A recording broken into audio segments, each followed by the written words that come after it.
ఆనాటి బాధితులు ఈనాటి రేవంత్ రెడ్డి గారి ప్రభుత్వ హయాంలో సొంత గూడు నిర్మించుకోబోతున్నటువంటి గృహిణులందరికీ రాష్ట్ర ప్రభుత్వ పక్షాన మా అందరి పక్షాన మీకు శుభాకాంక్షలు తెలియజేస్తూ మీకు ఒక వారం 10 రోజులు మల్లన్న గారు చెప్పినట్లుగా కొద్దిమంది ముఠాలుగా వాటికి పేదల పేరు ముందు తగ్గించి ఆ ముసుగులో మిమ్మల్ని మోసం చేసి దగా చేసి మీ కాయ కష్టాన్ని వాళ్ళు నిధులుగా సమీకరించుకోవటానికి ఇటువంటి పన్నాగం పంటే ఆనాటి ప్రభుత్వం నిమ్ముకు నీరెత్తినట్లుగా ఉంది, పట్టించుకోలేదు. తర్వాత వాళ్ళు కోర్టుకు పోవటం మూలాన 23లో వచ్చినటువంటి కాంగ్రెస్ ప్రభుత్వం కూడా వెంటనే మీకు మౌలిక వసతులు కల్పించాలని చూసినా కూడా కోర్టులో ఉంది కాబట్టి వెంటనే కరెంటు కానీ మంచినీళ్ళు కానీ ఇచ్చే అవకాశాలు ప్రభుత్వ చేతిలో లేకుండా పోయింది. దాన్ని కలెక్టర్ గారు వచ్చిన తర్వాత పదే పరిశీలించి ఆ యొక్క కోర్టు యొక్క తీర్పుకు అనుగుణంగా న్యాయస్థానం ఏదైతే ఇది భూదాన భూమి 31 ఎకరాలు 7 గుంటలు దాంట్లో ఇచ్చినటువంటి భూదాన పట్టాలు అనేటటువంటి బోకస్ హౌస్ సైడ్ పట్టాలు ఇచ్చారు. ఆ భూదానం యొక్క కమిటీ నిర్మాణమే తప్పుడు కమిటీ, దానికి భూమికి సంబంధం లేదు. ప్రస్తుతానికి భూదానం ట్రస్టే లేదు, అది CCLAకి బదలాయించబడింది అని కోర్టు తీర్పిచ్చి CCLA ద్వారా రాష్ట్ర ప్రభుత్వం జిల్లా కలెక్టర్ గారిని ఆ భూమి స్వాధీనం చేసుకోమని చెప్పి ఆదేశాలు ఇచ్చింది.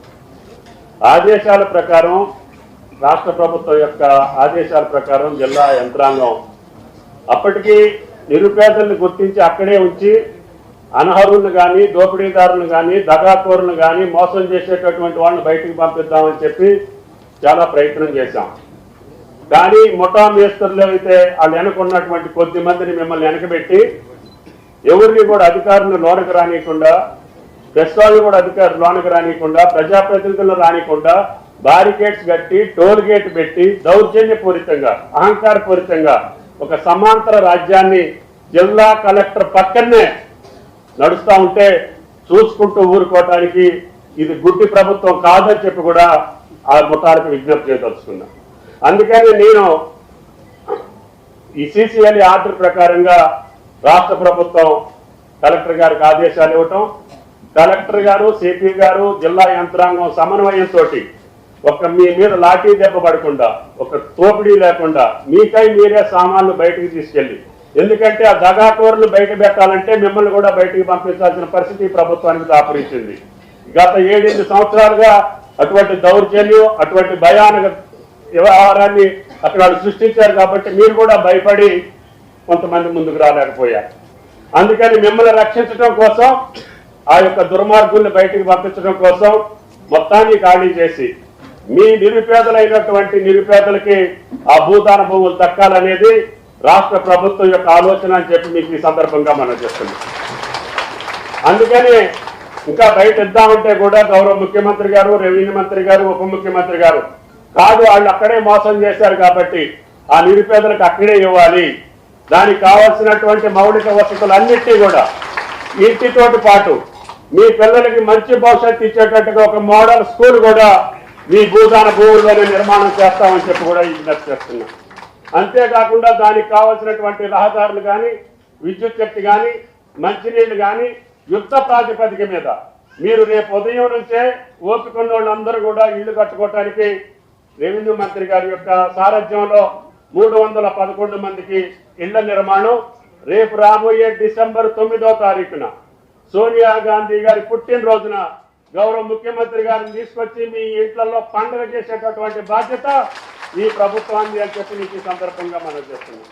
కాబట్టి ఈ యొక్క అసౌకర్యానికి ఈ ప్రభుత్వాన్ని స్థానిక శాసనసభ్యుడిగా మీరు కూడా నన్ను అర్థం చేసుకోవాలని జిల్లా యంత్రాంగం చాలా పకడ్బందీగా పట్టుదలతోటి మీకు న్యాయం చేయటం కోసం కొంత ఇబ్బంది పడ్డారు.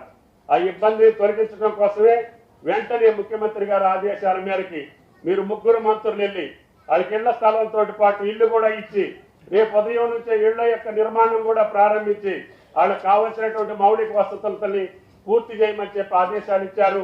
అందుకని మేము మీ ముందుకు వచ్చామని చెప్పి కూడా ఈ సందర్భంగా మనం చేస్తున్నాం. అందుకని ఈ ఖమ్మం బస్తీలో ఈ తెలంగాణ రాష్ట్రంలో అనాధికారికంగా అక్రమంగా చట్టవిరుద్ధంగా మీకు ఏ సహకారం చేయకుండా చీకట్లో మీ బతుకులు ఉండటానికి వీల్లేదు.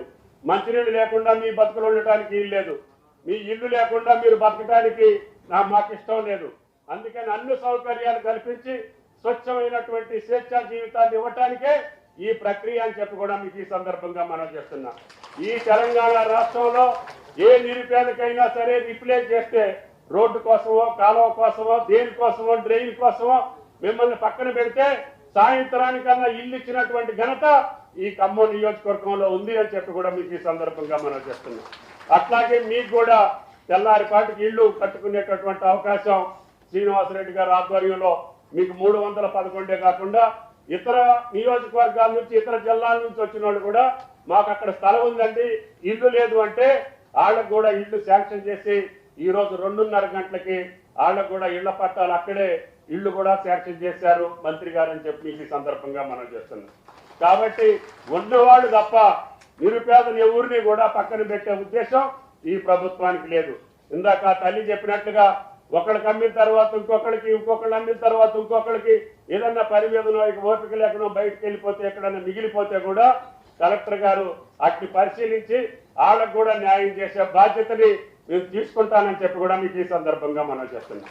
కాబట్టి మీరు అందరూ గుండె ధైర్యంతో ఇప్పుడు పడ్డ 7-8 సంవత్సరాల కష్టాన్ని మర్చిపోయి మీకోసం మీ పిల్లల కోసం మీ భవిష్యత్తు కోసం వెలుగుమట్ల కాలనీ రేపు భవిష్యత్తులో తెలంగాణ రాష్ట్రంలో ఒక సుందరమైనటువంటి కాలనీగా ఒక అందమైనటువంటి కాలనీగా అన్ని సౌకర్యాలు కలిగినటువంటి కాలనీగా మీ పిల్లల భవిష్యత్తుకి మంచి స్కూల్ నిర్మాణం మీరు ఇల్లు కట్టుకునే లోపల స్కూల్ నిర్మాణాన్ని కూడా పూర్తి చేసి మీ పిల్లల్ని అందుట్లో చదివించే బాధ్యతని ఈ ప్రభుత్వం తీసుకుంటుందని చెప్పి మీకు ఈ సందర్భంగా మనం చేస్తున్నాం.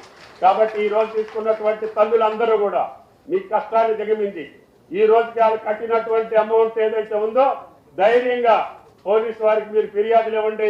వాళ్ళని ఎట్టి పరిస్థితుల్లో కూడా శిక్షించి రాష్ట్ర ప్రభుత్వం తరఫున మల్లన్న గారు చెప్పినట్లుగా వాళ్ళ మీద ఉక్కుపాదం మోపి మీకు న్యాయం చేయడానికి ప్రయత్నం చేస్తాం. మీరు ధైర్యంగా రేపటి నుంచి అటువంటి శక్తుల్ని దూరం పెట్టి మీకున్నటువంటి ఇన్ఫర్మేషన్ మీరు చేసినటువంటి మోసం మీరు పడ్డటువంటి దగ ప్రభుత్వానికి తెలియజేయండి.